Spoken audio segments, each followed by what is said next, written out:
በስመ አብ ወወልድ ወመንፈስ ቅዱስ አሐዱ አምላክ አሜን። አንድ አምላክ በሆነ በአብ በወልድ በመንፈስ ቅዱስ ስም ሰኔ 12 ቀን በዚህች ዕለት የከበረ የመላእክት አለቃ የመልአኩ የሚካኤል የመታሰቢያ በዓሉ ይከበራል። የሚከበርበትም ምክንያት እንዲህ ነው። እስክንድሪያ በምትባል ከተማ አክላወጳጥራ የተባለች ንግሥት የንጉሥ በጥሊሞስ ልጅ ዙሃል በሚባል ኮከብ ስም ያሰራቸው ታላቅ ምኩራብ ነበረና በየዓመቱ ሰኔ በባተ በ12 ቀን በዚያ ምኩራብ ሕዝቡ ተሰብስቦ ታላቅ በዓል ያደርጉ ነበር። በዚያም ምኩራብ ውስጥ ዙሃል የሚሉት ታላቅ የነሐስ ጣዖት ነበረና በዓሉ በሚከበርበት ዕለት ብዙ ፍሪዳዎች ያርዱለት ነበር። አባ እለእስክንድሮስም እስከተሾመበት ዘመን ድረስ ለዚያ ጣዖት እንዲህ ሲያደርጉ ኖሩ። ይህም 300 ዓመተ ምህረት ተፈጽሞ በአራተኛው ምዕት ውስጥ ነበር። አባ እለእስክንድሮስ በእስክንድርያ ከተማ ሊቀ ጵጵስና በተሾመ ጊዜ ጻድቅ ቆስጠንጢኖስን በነገሰ ጊዜ የክርስትና ሃይማኖት ስለተስፋፋ ያን ጣዖት ሊሰብረው ወዶ ሳለ ጎስቋሎች ሰዎች ከለከሉት። እንዲህም አሉት፣ እኛ በዚህ ቦታ ይህን በዓል ማክበር ለምደናል። እነሆ ከአንተ በፊት 18 ሊቃነ ጳጳሳት አልፈዋል። ይህን ልማዳችንንም አልለወጡብንም አሉት። አባ እለእስክንድሮስ ግን ገሰጻቸው፣ አስተማራቸው። ስህተታቸውን በመግለጥ እንዲህ ብሎ አስተማራቸው። ይህ ጣዖት የሚጎዳና የማይጠቅም ነው። እርሱንም የሚያመልክ ሰይጣናት ያመልኳቸዋል። ምክሬንስ ብትሰሙ ቀድሞ እንደነበረ አድጌ ይህን በዓል እሰራላችኋለሁ። ይኸውን ጣዖቱን እንድንሰብረው ምኩራቡን እንድንባርከውና በከበረ መልአክ በሚካኤል ስም ቤተክርስቲያን አድርገን እንድንሰይመው ነው። እኛም የታላቅ በዓል እንሰራለን። የሚታረዱ ላሞችም በጎችም ለድሆችና ለጦም አዳሪዎች ለችግረኞች በከበረው መልአክ ስም ምግብ ይሁኑ። እርሱ በእግዚአብሔር ዘንድ ባለሟልነት ያለው ስለሆነ ስለኛ ይማልዳልና። ይህንንም ብሎ በዚህ በጎ ምግባር አስወደዳቸው። እነርሱም ታዘዙለት።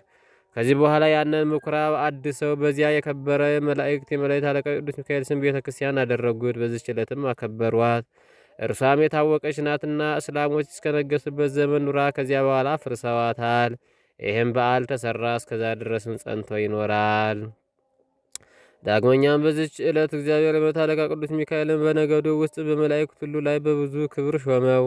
ይህም የከበረ መልአክ ክብር ይግባውና በጌታችን ፊት ስለ ሰው ልጆች ስለ ፍጥረታት ሁሉ ይለምንና ይማልድማል። የዚህ የከበረ የመላእክት አለቃ ተአምራቱ ብዙ ናቸው። ከእነርሱም አንዱ እንዲህ ነው።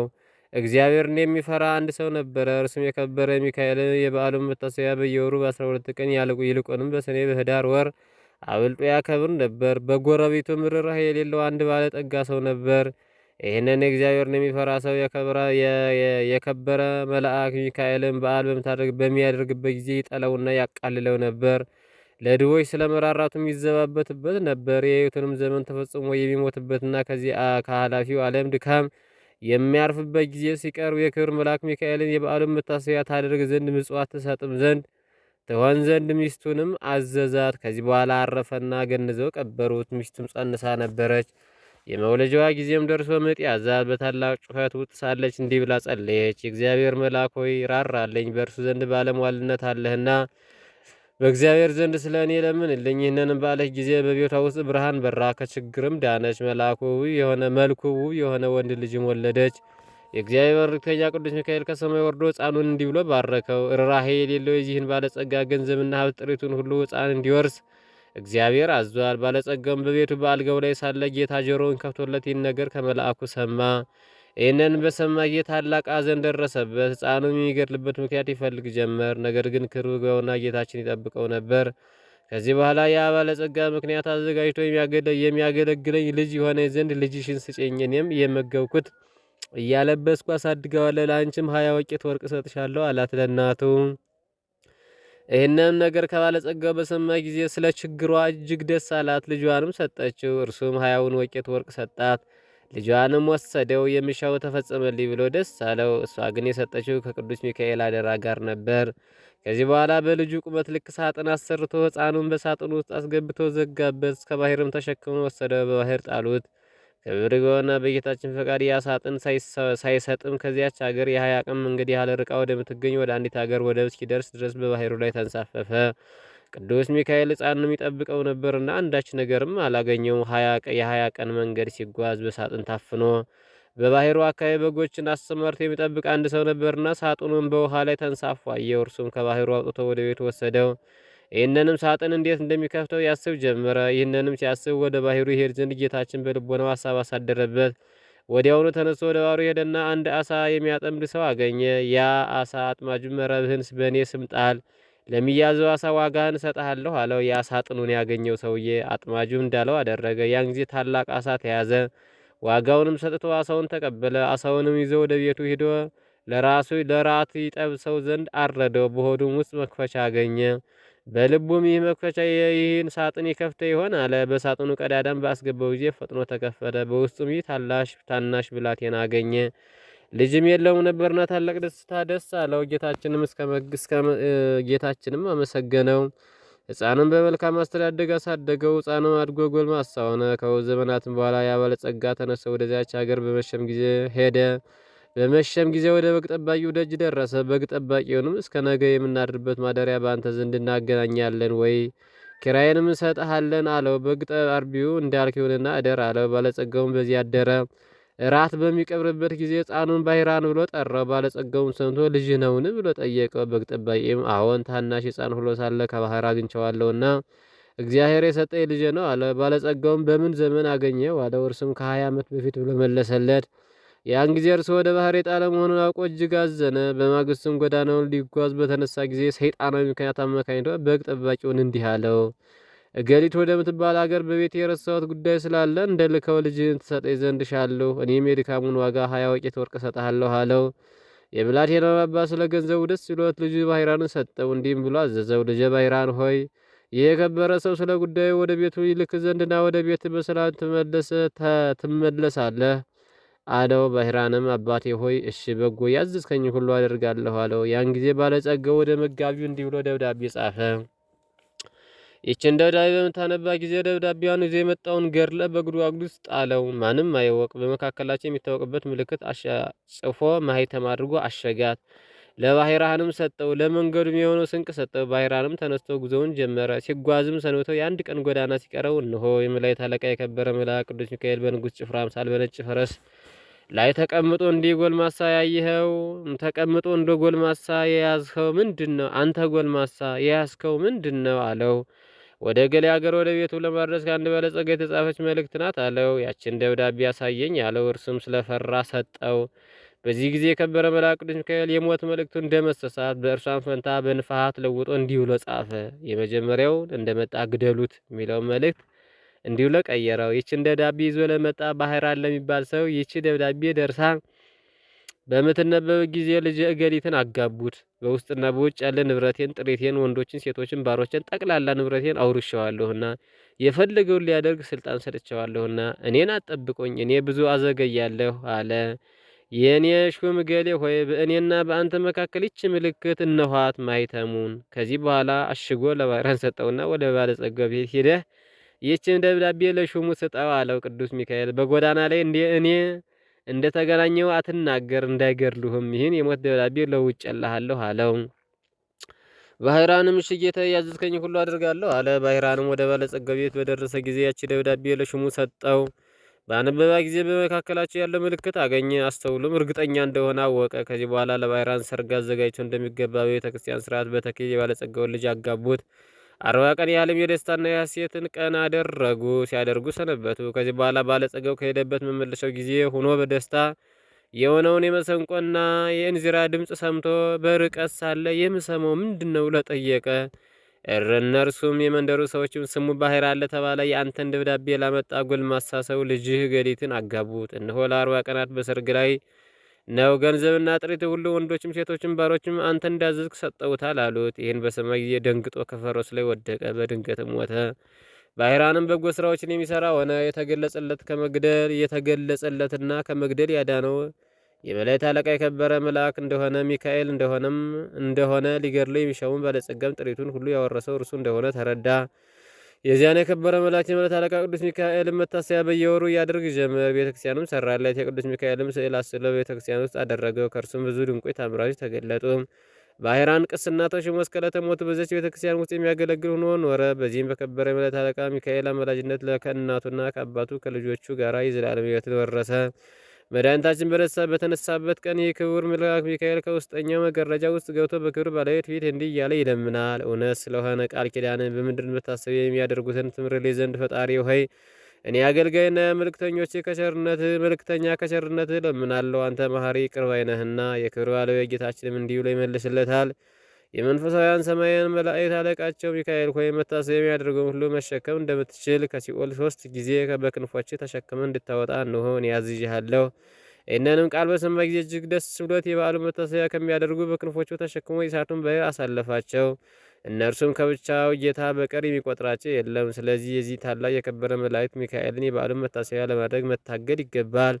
እርሱ ከሰይጣን ወድበድ ያድነን ዘንድ በዘመናችን ሁሉ ይጠብቀን ዘንድ ኃጢአታችንን ያስተሰርይልን ዘንድ መከራችንን ያርቅልን ዘንድ የምድራችንን ፍሬ ይባርክ ዘንድ ፈቃድንም ለመስራት ይረዳን ዘንድ ከኛ ወገን የሞትን ዕረፍተ ነፍስ ይሰጥልን ዘንድ ወደ መንገድ የሄዱ አባቶቻችን፣ ወንድሞቻችን፣ እህቶቻችን ወደ ሰላም ወደ ቤታቸው በሰላም ይመልሳቸው ዘንድ በመካከል ካላቸውን ፍቅር ያድርግ ዘንድ እስከ መጨረሻዊቱም ሕቅታ ድረስ በቀናች ሃይማኖት ያጸናን ዘንድ በእግዚአብሔር ፊት ስለኛ ይለምናልና ልናከብረው፣ ልናመሰግነው፣ ልንዘክረው ይገባል።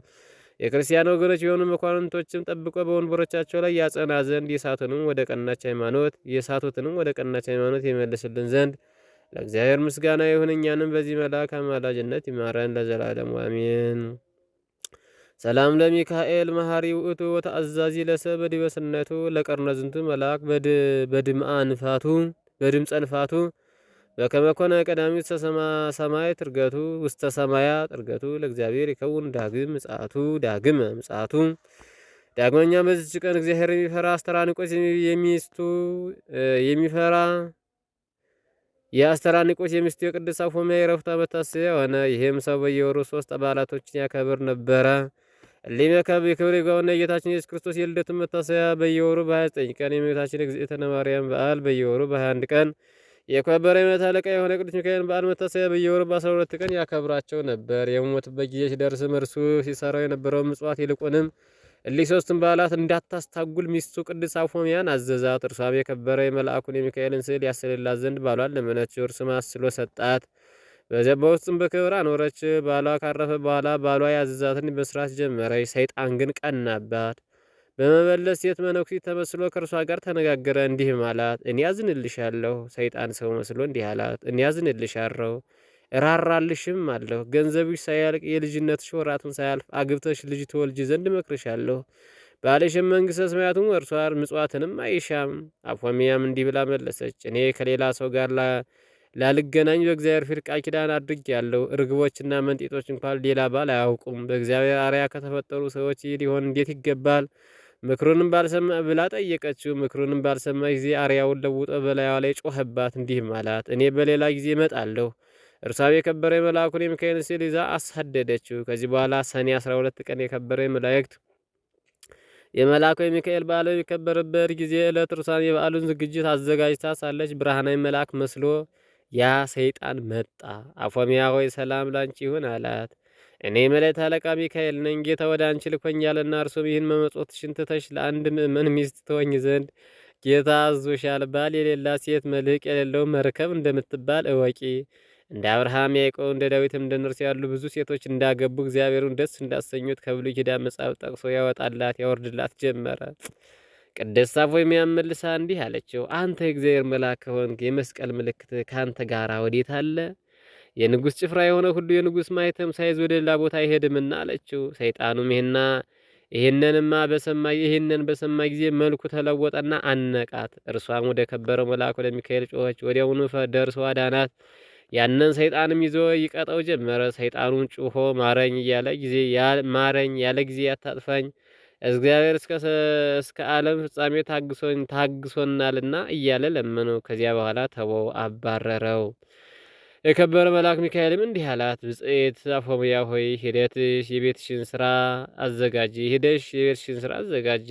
አንቺ ከዛሬ ጀምሮ ከዚህ ዓለም በሞት ትለያለሽና፣ እንሆ እግዚአብሔርም ዓይን ያለው ጆሮ ያልሰማው ዓይን ያላየው ጆሮ ያልሰማው በሰው ልብ ያልታሰበው አዘጋጅቶልሻልና።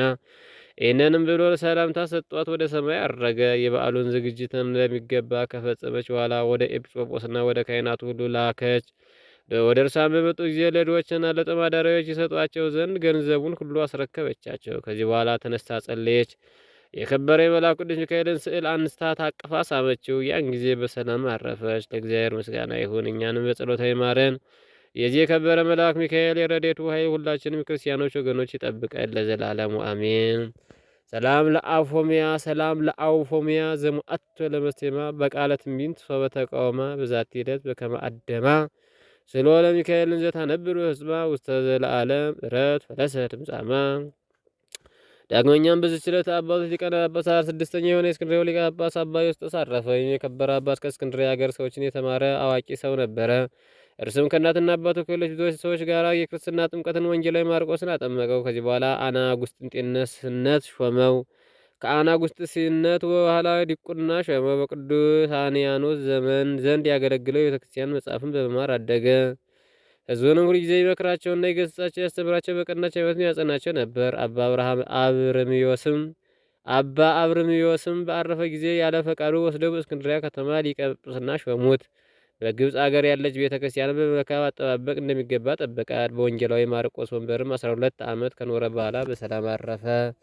ለእግዚአብሔር ምስጋና ይሁን፣ እኛንም በጸሎቱ ይማረን ለዘላለሙ አሜን። ሰላም ለዮስጦስ ማርቆስ ዘአጥምቆ ምስለ አውሁ ወሙ በአስተላጽቆ ረሲኦ በንጽ ወቅድስና ሊሂቆ በዛቲ ዕለት ዘአልቦ ናፍቆ በድሮ ፈጽም ወሰለጠ ጻይቆ። ዳግመኛ በዚህች ዕለት ለአባቶች ሊቃነ ጳጳሳት 66ኛ የሆነ የእስክንድርያው ሊቀ ጳጳስ አባ ቄርሎስ አረፈ። ከእርሱም አስቀድሞ የነበረ አባ ገብረ ክርስቶስ ባረፈ ጊዜ ኤጲስቆጶስነትና የሕዝቡ አለቆች ተስማምተው ወደ አስቄጥስ ወደ አባ መቃርስ ገዳም ወጡ። ለዚችም ለከበረው ሽሞት የሚገባውን እየመረመሩ 2 ወር ያህል ኖሩ። በአባ ዮሐንስ አጺር ገዳም የትንቢት መንፈስ ያደረበት ስሙ ገብረ ኢየሱስ የሚባል አንድ ኢትዮጵያዊ ሰው ነበር። ለእርሱም የእግዚአብሔር መልአክ ተገልጦለት እንዲህ አለው። ለኤጲስቆጶሳቱ ለዚህች ለከበረች ሽመት የሚገባ ስሙ ገአርጊ የሚባል በመካከላቸው አለና አትዘኑ በላቸው አለው። ያን ጊዜም ቅዱስ ገብረ ኢየሱስ ይህን ነገር ነገራቸው። ከዚህ በኋላ ይህ አባት ይዘው ያለ ፈቃዱ በወንጌላዊ ማርቆስ ወንበር ላይ ሊቀ ጵጵስና ሾሙት። እርሱም እጅግ አዋቂ ነበርና በሽመቱ ዘመን ቤተክርስቲያን ደስ ተሰኘች። ኤጲስቆጶስናቱ ቀሳውስትና ዲያቆናቱ ሁሉ ሾመ። ብዙ አብያተ ክርስቲያናትንም አደሰ። ከዚህ በኋላ ለኢትዮጵያ ሀገር አንድ ጳጳስ ሾመ። በወቅትና በደግነቱ እጅግ ደስ ተሰኙበት። ብዙዎችን ከክፉ ስራ ወደ በጎ ስራ መልሷቸዋልና እግዚአብሔርም የሚፈሩ ሆነዋልና በበጎ ስራም ጸንተዋልና። ለንጉሱ እንዲሁም ለመኳንቶች ብዙ ሚስቶች ነበሯቸውና እርሱ ስላስተማራቸው ስለገሰጻቸው ሚስቶቻቸውን አሰናብተው እንደ ሕጉ በአንዲት ሴት ጸኑ። የከበረ አባ ቄርሎስም 11 ዓመት ከ3 ወር ተኩል ሲፈጸምለት ስጋውና ደሙን ተቀብሎ በሰላም አረፈ። ስጋውንም ወደ አስቄጥስ ገዳም ወደ አባ መቃርስ ደብር ተሸክመው ወስደው ከከበሩ ሊቃነ ጳጳሳት አጽም ጋር አኖሩት። ለእግዚአብሔር ምስጋና ይሁን፣ እኛንም በጸሎት ይማረን፣ በረከቱ ከሁላችን ጋር ትኑር ለዘለዓለሙ አሜን። ሰላም እብለ ቄርሎስ ሊቅ ጵጵስናው ዘኮነ በትንቢተ ብእሲ ጻድቅ ለዝ ማይምር ምስባት ዓለም ርሁቅ በውሂዘ ቃሉ ለምለሙ አይጹቅ ወበትምህርቱ ነበሩ ወልህቁ ደቂቅ። ዳግመኛም በዚህች ዕለት የተባረከና የተመሰገነ በሰማይ ያለ ምስጢርን ያየ የኢትዮጵያ ንጉሥ ላሊበራ የዕረፍቱ መታሰቢያ ነው። ይህንም ቅዱስ ወላጆች በወለዱ ጊዜ እግዚአብሔርን በመፍራት በበጎ ስራ ሁሉ አሳደጉት። አድጎ አካለ መጠን በደረሰ ጊዜ ታላቅ ወንድሙ ንጉሥ ቀናበት። መልእክተኞችን ልኮ ወደ እርሱ አስመጣውና ምክንያቱን ሽቶ ከ3 ሰዓት እስከ 7 ሰዓት ድረስ እንዲገርፉ ታዘዘ። ከዚህ በኋላ በፊቱ እንዲያቆሙ ታዘዘ። በአቆሙት ጊዜ የደረሰበት ጉዳት ከ3 ሰዓት እስከ 7 ሰዓት ተገርፎ የደረሰበት ጉዳት እንደሌለ አይተው ንጉሥና መኳንቶች ሁሉ አደነቁ። የእግዚአብሔር መልአክ ከግርፋቱ ሰውሮታልና። ከዚህ በኋላ ወንድሙ ንጉሥ በአንተ ላይ ስላደረጉ ክፉ ስራ ወንድሜ ሆይ ይቅር በለኝ ብሎ ለመነውና እርስ በርሳቸው ታረቁ። ከዚህ በኋላ እግዚአብሔር መንግስትን አወረሰው። መንግስትንም በያዘ ጊዜ እግዚአብሔርን በሚያገለግልበት ስራ በረታ። ሁልጊዜም ለድሆች፣ ለምስኪኖች፣ ለችግረኞች ይመጸውት ነበር። ክብር ይግባውና ጌታችን የፍቅሩን ጽናት ባየ ጊዜ እግዚአብሔር መልአክ ተገልጠለት። ወደ እርሱም ወደ ሰማያት አወጣው። 10ሩን አብያተ ክርስቲያናትም እንዴት እንደሚሰራቸው አሳየው። 11ዱን ፍልፍል አብያተ መቃድስ አሳየው። እነርሱም ስራውን እየሰራ የሆነ ልዩ ተመልሶ እነርሱም ስራቸው የየራሳቸው የሆነ ልዩ ነው። ተመልሶ መንፈስ ቅዱስ እንዳራቀቀው በአስደናቂ ጥበብ አነጻቸው። እሊህም አብያተ ክርስቲያናት አንጾ በፈጸመ ጊዜ መንግስቱን ለወንድሙ ልጅ አወረሰ። ከዚህ በኋላ ክብር ይግባውና ጌታችን ኢየሱስ ክርስቶስ በብርሃን ሰረገላ ተቀምጦ የሚያስፈራ መብረቅን የተጎናጸፈ አይላ ሰራዊቱን ዙሪያውን ሆነው ወደ እርሱ መጥቶ እንዲህ አለው፣ ወዳጄ ላሊበላ ሆይ ሰላም ይሁንልህ። እኔ በማይታበል ቃል እነግርሃለሁ። ማደሪያህ በክብር ሁሉ ከከበረ 12ቱ ሐዋርያቶች ጋር ይሁን። በጸሎትና በቃል ኪዳን ለተማመነ እምነቱ እንደ ጴጥሮስና እንደ ጳውሎስ ደም መፍሰስ ይሆንለታል። ወደ ቤተ መቅደስህም የሄደ በኢየሩሳሌም ወዳለ ቤተ መቅደስ እንደሄደ ይሆንለታል። መቃብርህም የተሳለመ የሥጋዬም መቃብር እንደተሳለመ ይሆንለታል። በየዓመቱ ወሮች ሁሉ የተራቡትን ያጠገበ የተጠሙትንም ያጠጣ መታሰቢያን ለሚያደርግ እኔ የተሰወረ መና መግበዋለሁ፣ የሕይወት ጽዋንም አጠጣዋለሁ። በመታሰቢያ ቀን ዕጣን ወይም ስንዴ የሚገባውን እኔ በኢየሩሳሌም ሰማያዊት በውስጠኛው መጋረጃ አስቀምጬ ከተቆረሰው ሥጋ አቆርበዋለሁ። በማለጅነትም እየታመነ የገድልህን የቃል ኪዳንህን መጽሐፍ የሚጽፈውን የአንተ ስም በተጻፈበት ቦታ እኔ ስሙን እጽፈዋለሁ። በፍጹም ልቡ ለሚያምን ይህን የማይታበል ቃል የተናገሩት የሕያው እግዚአብሔር ልጅ እኔ ኢየሱስ ነኝ አለው። ላሊበላም ይህን ቃል ኪዳን ስላጸናለት ክብር ይግባውና ጌታችንን እያመሰገነ በምድር ላይ ወድቆ ሰገደ። ጌታችንም ሰላምታ ሰጥቶ በክብር በምስጋና ወደ ሰማያት አረገ። ከዚህ በኋላ ጥቂት ሕማም ታሞ በሰላም አረፈ። ነፍሱንም የብርሃን መላእክት ተቀብለው የዘላለም ሕይወት ማደሪያ ወደ ሆነ ማረፊያ ያስገቡት። ለእግዚአብሔር ምስጋና ይሁን፣ እኛንም በጸሎቱ ይማረን፣ በረከቱ ከእኛ ጋር ትኑር ለዘላለሙ አሚን። ሰላም ለላሊበላ ሐናፄ መቅደስ ርጡብ በእብን ይውስ እንበለ መሬት። ሰላም ለላሊበላ ሐናፄ መቅደስ በጥበብ በእብን ይውስ እንበለ መሬት ርጡብ ነሲኦ መባሂተ እግዚአብሔር አብ ወዘይተአምር ሎቱ ወስፍናው ምግብ ወዝንቱ መዓር ተላ ነገስት ወህዝብ አለተ ተወልደት አግተ በንብ። በሰማይም ሰልፍ ሆነ። ሚካኤልና መላእክቱ ዘንዶውን ተዋጉ። ዘንዶም ከመላእክቱ ጋር ተዋጋ፣ አልቻላቸውምም። ከዚያ ወዲያ በሰማይ ስፍራ አልተገኘለትም። ዓለሙን ሁሉ የሚያስተው ዲያብሎስና ሰይጣን የሚባለው ታላቁ ዘንዶ እርሱም የቀደመው እባብ ወደ ምድር ተጣለ። ራእየ ዮሐንስ ከምዕራፍ 12 ከቁጥር 7 ዛቅረው ከማህሌተ አዘኪርያ ይላፈ እምለተ ጸብዱከ ዘልፈ ለላ ነብብ ተወከ ነዲሄ መጽሐፈ ነረሰከ እግዚኦ ጸሪቀ መለት ወክፈ እምለ አቡ ቡላን ዘርፈ ነቢያት ቅዱሳን ሐዋርያት ሰባኪያን ሰማዕታት ጻድቃን መላእክት ጓል ደናግል አዲ መነኮሳት ሄራን ባርኩ ባርኮ ጎዛት መካን እስከ ሐረጋዊ ልሂቅ እምነሆ ሕፃን ለዘ ጻፎ በክርታስ ወለዘ አጻፎ ዘይደርስ ለዛኖ ተርጎም በልሳን አዲስ ወለዘ ሰማ ቃለ በመንፈስ በጸሎተሙ ማርያም ራኪተ ኩሎም ባይ ሰውረ ይማረነ ኢየሱስ ክርስቶስ ሰውረ ይማረነ ኢየሱስ ክርስቶስ ሰውረ ይማረነ ኢየሱስ ክርስቶስ ወይፈኑ ለነ ጸጋ መንፈስ ቅዱስ እምይእዜሰ እስከ ለዓለሙ እስከ ዳግም ምጽአት ወስብሐት ለእግዚአብሔር ወለወላዲቱ ድንግል ወለመስቀሉ ክቡር አሜን።